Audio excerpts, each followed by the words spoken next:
साधना के इस मार्ग में हमारे साथ जुड़े हुए सभी साधक मित्रों का अभिवादन है।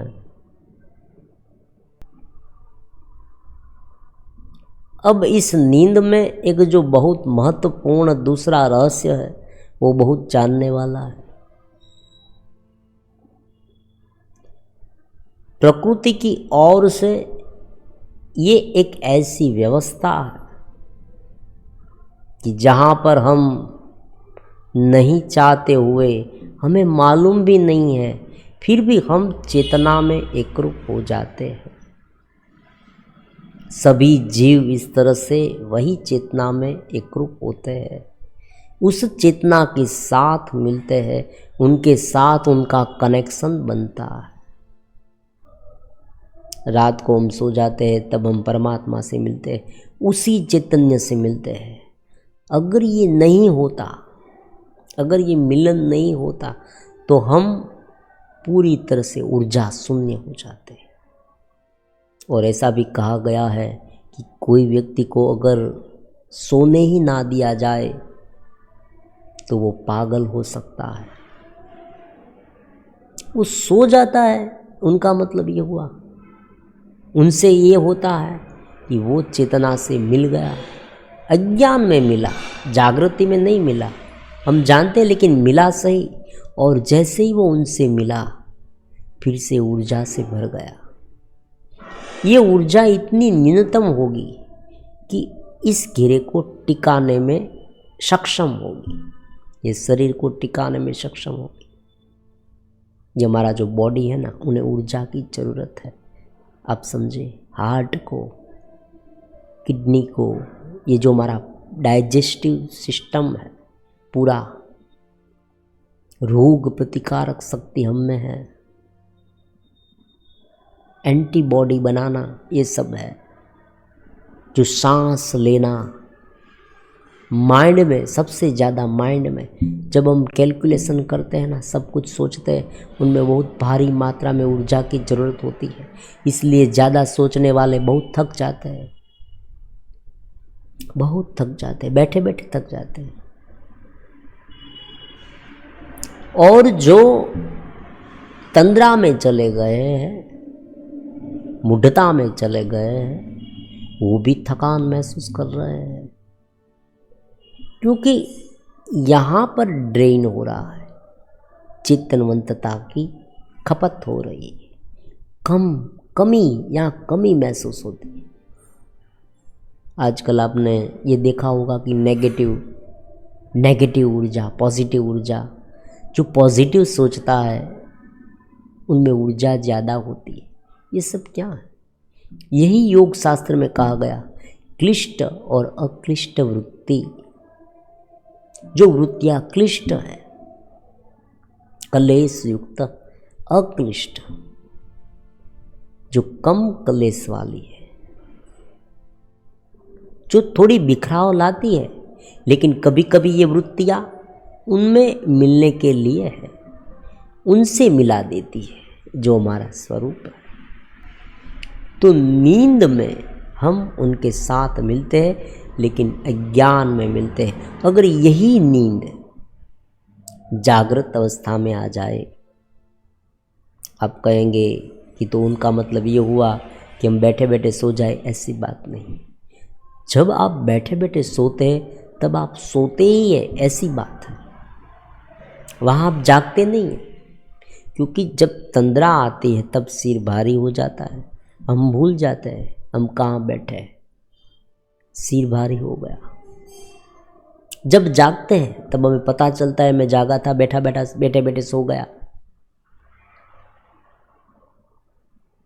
तनाव अनुभव करते हैं, सिर में दर्द अनुभव करते हैं, आलस्य का अनुभव हो रहा है। ऐसी बात यहाँ नहीं है। ये जागृत स्थिति में नींद की बात है। तो हम ध्यानस्थ हो जाएंगे, समाधिष्ठ हो जाएंगे, चेतनवंत पूरी तरह हो जाएगी। तो नींद इसलिए है, परमात्मा ने सभी लोगों को नींद इसलिए दी है, जीव मात्र को, क्योंकि वो उस समय अपनी चेतना में मिले। और फिर से तरोताजा हो जाए। अब आज हम ये समझने की कोशिश करेंगे कि कोई व्यक्ति बैठा है, समझा, साधना का रहस्य क्या है, कौन सी स्थिति में जाए तो ये साधना हुई, ऐसा हम कह सकते हैं। बहुत बार ऐसे सवाल पूछे जाते हैं कि ध्यान की कौन सी विधि अख्तियार करे, कौन सी विधि अपनाए, कौन सी विधि में ध्यान करे, कौन सा मंत्र जपे, क्या करे, आंखें बंद करे। देखो, बहुत स्वाभाविक बात है, कोई व्यक्ति ध्यान के बारे में जानता है, उसे पता है आंखें बंद करना एक सामान्य बात है। आंखें बंद कर ली, बाहर का कुछ नहीं देखा, आंखें बंद कर ली। कोई व्यक्ति बैठा है, एक ध्यानी बैठा है, वास्तविक रूप में उसे क्या करना चाहिए ये समझना बहुत जरूरी है। अगर ये नहीं समझा तो ध्यान होगा ही नहीं। ऊपर उठे, हम ऊपर उठते हैं, वो कैसे मालूम करें? ये बहुत रहस्यमय प्रश्न है। कैसे मालूम हो कि ध्यान में आगे बढ़ता है, ज्ञान में आगे बढ़ता है, या ध्यान नहीं कर रहा? अब बहुत सारी चैनल आपने देखी होगी, लेकिन ये प्रैक्टिकल रूप में जो रहस्य है वो आपको यहाँ पर जानने को मिलेगा। पहली बात है कि अलग अलग प्रकार के स्तर का अभ्यास करें, अलग अलग प्रकार के स्तर को जाने। एक हमारा जो स्तर है ये पूरा बॉडी का है, फिजिकल बॉडी, ये जो बाह्य स्वरूप है हमारा, जो हमें दिखाई देता है। कोई भी व्यक्ति इस पहचान से जाना जाता है। आप उसे कहेंगे कि तुम्हारा नाम ये है, तो इस शरीर में ही रहना ये कैसी बात है? मान लीजिए आप आंखें बंद करके ध्यान में बैठे, आपको शरीर का पूरा भान है, आपके आसपास क्या हो रहा है वो भी आप सुन रहे हैं, आपका ध्यान उसमें है और आप आंखें बंद करके बैठे हैं। तो ये एक बाह्य स्थिति हो गई, शरीर के साथ जुड़ी हुई। अब देखो, इनसे थोड़ी सूक्ष्म स्थिति, यहाँ पर ध्यानी को, जो ध्यान करने बैठा है, उस साधक को कहा जाता है कि तुम मंत्र जाप करो। क्यों कहा जाता है ये भी हम समझेंगे। क्योंकि गुरु चाहता है कि ये साधक जो है, नया नया साधक, वो बैठा तो है लेकिन वो उनका पूरा ध्यान शरीर में, आसपास के माहौल में है। अब दूसरी स्थिति में ये भी हो सकता है कि उनका मन कोई और दिशा में हो। देखो, ये एक एक बात को बहुत गहराई से समझे, ध्यान का रहस्य आपको मालूम हो जाएगा। बहुत गहरी बात है। देखो, उनका मन कहीं और है, वो ये सोचने में डूबा है कि कल मुझे क्या करना है, क्या खाना, क्या पीना है, क्या पहनना है, कल मेरा क्या होगा। कोई विकास की, कोई भावी योजनाओं बनाने में वो व्यस्त है। आंखें बंद है, ध्यान नहीं हो पा रहा। समझे आप? स्थिति डेवलप नहीं होती, कोई काम नहीं हो रहा है। वो आधा घंटा बैठे, 1 घंटा बैठे या पूरा दिन बैठे, अगर वो केवल शरीर में, शरीर के भावों में बाहर है, बाहर के वातावरण में क्या हो रहा है उनमें है, कुछ नहीं हो रहा। अगर वो मन में है, मन के विचारों में है, अलग अलग योजनाएं बना रहा है, किसी व्यक्ति के बारे में सोच रहा है, मन ही मन गुस्से हो रहा है, तनाव युक्त है, नेगेटिव सोच में, जो आज की भाषा में नकारात्मक विचारों में है, कोई वासना, उनके दृश्य की कल्पना करते करते वो उसे भुगत रहा है, मन से कर रहा है सब कुछ, ध्यान नहीं कर रहा। अब उसे एक मंत्र जाप करने के लिए इसलिए कहा जाता है कि उनका मन वहाँ एकाग्र हो। जो अलग अलग जगह पर उनका मन जाता है, वहाँ से वो खींचकर फिर से वही मंत्र में ले जाता है, ले आता है।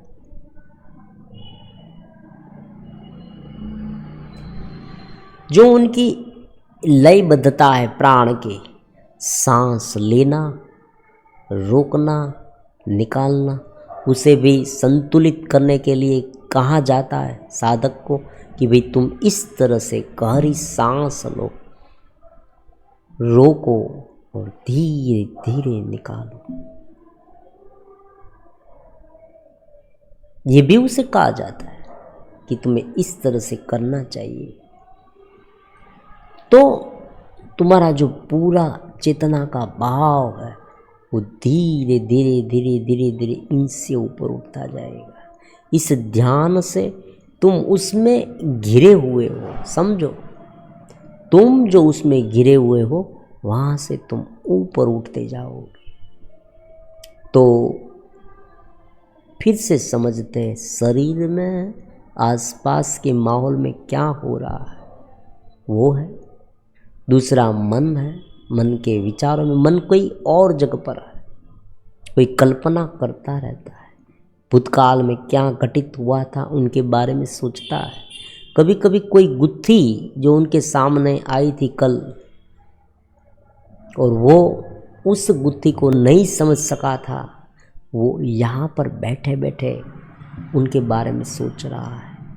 आप कहते वो ध्यान कर रहा है, वो ध्यान नहीं कर रहा है, वो ये बैठे बैठे सोच रहा है।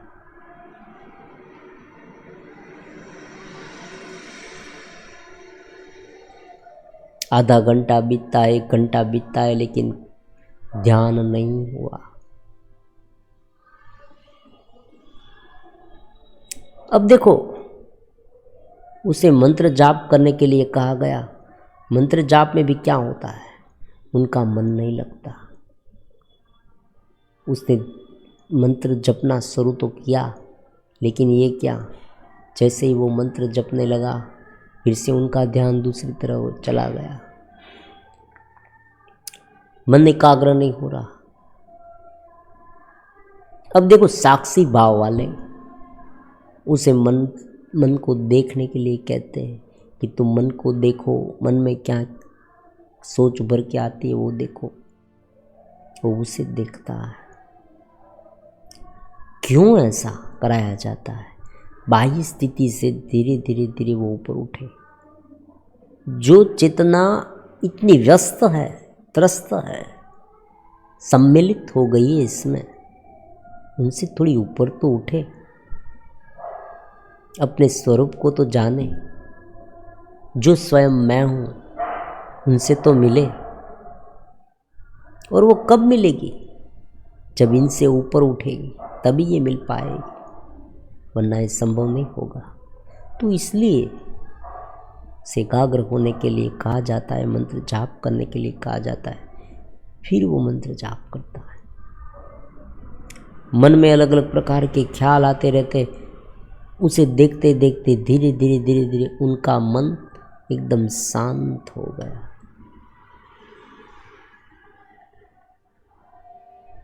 प्राण को उसने देखते देखते प्राण को भूल गया।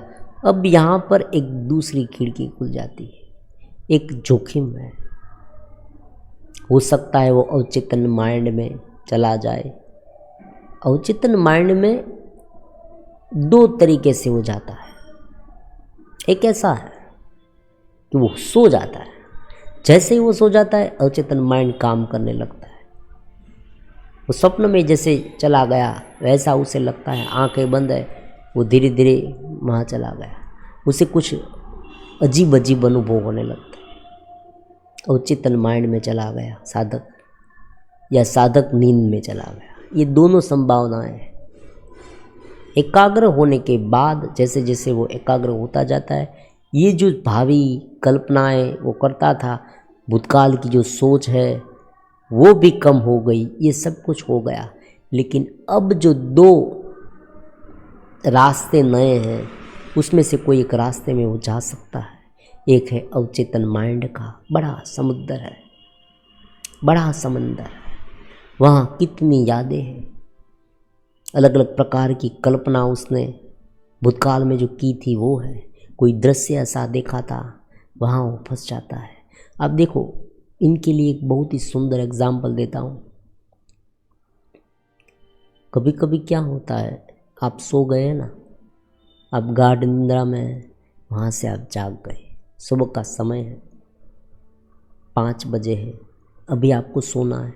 आप अपने आप को ये कहेंगे कि अभी टाइम नहीं हुआ है, मैं सोऊंगा थोड़ी देर तक। आप सोते हैं, तब आप एक ऐसे अर्ध जागृत मन में चले जाते हैं कि जहाँ आप बहुत कुछ देखते हैं। अर्ध जागृत मन में आप ये भी समझ रहे हैं कि मैं जागता हूँ, फिर भी आप देख रहे हैं। और कभी कभी तो कोई लोगों को साथ ऐसा भी होता है कि वो जाग जाते हैं, उठकर खड़े हो जाते हैं, फिर भी वो देखते रहते हैं। तो ये अर्ध जागृत का मैजिक है, अर्ध जागृत मन का कमाल है। वो करता है, उनका काम है ये सब। और चेतन माइंड भीतर में इतना बड़ा है, और ये जानकर ताज्जुब होगा, अनेक जन्म की यादें हैं इसमें। ये जो पास्ट लाइफ को याद कराते हैं, रिकॉल कराते हैं, वो क्या करते हैं, वो इसी माइंड को जागृत करते हैं, व्यक्ति को उसमें ले जाते हैं, और फिर वही व्यक्ति पुराना बाहर निकालता है, बोलता भी है, अनुभव भी करता है, ये सब कुछ करता है। तो यहाँ पर 2 बातें हो सकती है ध्यान में, या तो वो चेतन माइंड में चला जाए या नींद में सो जाए। अब देखो, बहुत लोगों को ये अनुभव हुआ होगा कि शरीर में कुछ ना कुछ दर्द हो रहा है, ऐसा अनुभव होता है, कोई चिल्लाने लगता है, कोई किसी को कुछ झटके लगने लगते हैं। ये प्राणमय शरीर जो है हमारा पूरा, उनमें से जैसे ही ऊर्जा ऊपर उठती है, हम एकाग्र होते हैं, हम उन्हें साक्षी भाव में ले जाते हैं, या साक्षी भाव उनसे ऊपर उठता है। देखो, दोनों एक है। हम एकाग्र होते हैं तो धीरे धीरे ये शांत हो जाता है, हम ऊपर उठते जाते हैं। तो जैसे जैसे हम ऊपर उठते जाते हैं, इसमें से चेतना खींचती है, खींच कर ऊपर जाती है, उसे छोड़ती है। तन को छोड़ा तो तन धीरे धीरे उनका अनुभव थोड़ा थोड़ा कम होता गया, एकदम शांति से बैठे, भूल गए शरीर का वाहन भी धीरे धीरे। फिर धीरे धीरे मन जो अवचेतन माइंड में भी ना गया, निंद्रा में भी ना गया, तो इस मन को भी समझने लगे, मन से भी चेतस हो गए, मन भी शांत हो गया, शांत पानी की तरह हो गया। और जैसे ही मन शांत पानी की तरह होने लगा, निरुद्ध चित्त की ओर आगे बढ़ने लगा। जो दिव्यतम चित्त है हमारा, परमात्मा के करीब है, आत्मा के करीब है, वो धीरे धीरे जागृत होने लगा। ये डेवलपिंग का काम है। शरीर में व्यस्त है, कोई विचारों में व्यस्त है, अगला पिछला सोच रहे हैं, नेगेटिव सोच रहे हैं, नकारात्मक चिंता, डिप्रेशन है, और कभी कभी तो अध्यात्म का डिप्रेशन होता है। मैंने बहुत बार ऐसे कमेंट पढ़े, साधक कहते हैं कि मुझसे नहीं हो पा रहा, ये भी डिप्रेशन हो जाता है। मैं क्यों नहीं कर पाता, सब लोग कर पाते हैं, ऐसी बात नहीं। हो सकता है आप आगे बढ़ते हो, लेकिन ये डिप्रेशन आपको पकड़ लेता है। तो धीरे धीरे धीरे धीरे धीरे धीरे धीरे साधना शुरू रखें। यहाँ पर ज्ञान को समझा, ध्यान की प्रोसेस को समझा, जीवन में कैसे उसे टालना उसे समझा, गुरु प्रदेश से भी जुड़ गए, बस पूरा हो गया, सब कुछ पूरा हो गया। अब आपको प्रयास करना है, जितने आगे बढ़े हैं उतना फायदा है, फायदा ही फायदा, फायदा। कम आगे बढ़े तो भी चिंता नहीं, जितना आगे बढ़े दिशा निश्चित हो गई। अब आने वाले समय में कोई भी समय में आप ऊपर उठते ही जाएंगे, और एक समय पर यह आएगा ही कि वो पूर्ण रूप से आपके सामने जागृत स्थिति आ जाएगी। तो धीरे धीरे इस अवचेतन माइंड से दिव्य चित्त निर्माण में जाते हैं। फिर इसमें क्या होता है, हम जागते हैं, हम चेतना में, मन एकदम शांत है, कोई विचार उत्पन्न नहीं हो रहा है, फिर भी हम जागते हैं। अगर कोई विचार उत्पन्न हुआ हम उसे देखते भी, हम शरीर का भान भूल गए, कुछ क्षण के लिए समय चला गया ऐसा हमें मालूम होता है, आंखें हमारे बंद, धीरे धीरे धीरे इस स्थिति का निर्माण होता जाता है। तो ये ध्यान की स्थिति है। अब केवल बैठे और एक व्यक्ति भीतर धीरे धीरे ऊपर उठता रहता है, तो दोनों में आसमान और जमीन का फर्क है। इसलिए निवृत्ति, केवल निवृत्ति, ये साधना नहीं है। ये बात बहुत समझने वाली है। ऐसा होता तो जो कोई काम नहीं करता ना, जो बैठा ही रहता है पूरे दिन, वो महाज्ञानी और तत्व चिंतक हो जाता, परमात्मा से मिल जाता तुरंत। ऐसी बात नहीं है। ये मन को धीरे धीरे सूक्ष्म करने की बात है, अपने संस्कारों से ऊपर उठने की बात है, और ये भीतर होता है। अरविंद ने भी ये कहा। आप अरविंद को पढ़ेंगे, उनकी बुक्स पढ़ेंगे अतिमनस की, तो आपको जानने को मिलेगा कि ये अरविंद बता रहे हैं कि एक साधक बैठे बैठे क्या नहीं कर सकता, कितना उनमें चल रहा है भीतर, जैसे कोई मशीन चल रहा हो, वो कितना ऊपर उठ रहा है, अपने प्राणों से भी ऊपर, अपने प्राणों को देखता है, प्राण की जो ऊर्जा है उसे कितनी ऊपर उठा रहा है। अलग अलग चक्र का भेदन होता है वहाँ, सुषुम्ना नाड़ी में से जो अलग अलग प्रकार के जो ऊर्जा है सुषुम्ना नाड़ी से ऊपर उठती है, ये ध्यान में अपने आप होता है। उनके बारे में कुछ सोचना भी नहीं है। समझे आप, आज क्या होता है, उल्टा ज्ञान सिखाया जाता है, मैं जानता हूँ। तुम ये सोचो कि तुम्हें आत्मज्ञान हो गया, ये कल्पना हो गई, ऐसी बात नहीं। आप जैसे जैसे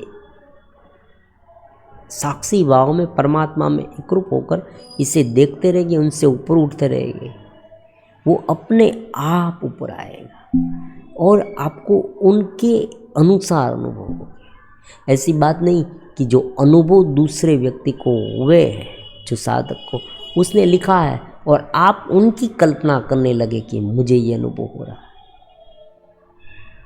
ऐसी बात नहीं। इसीलिए हर एक का अनुभव अलग अलग होता है।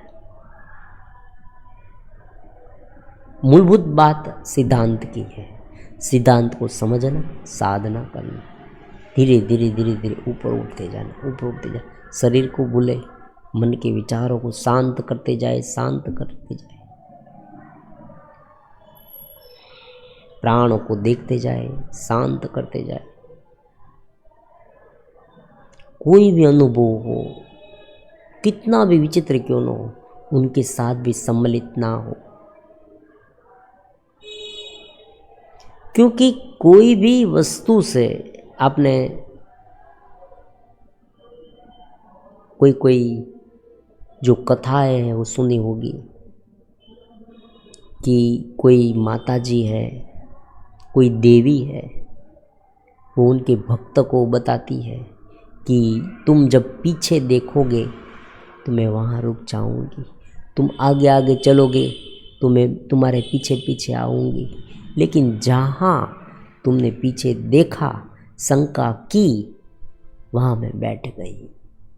ऐसा भी यहाँ है।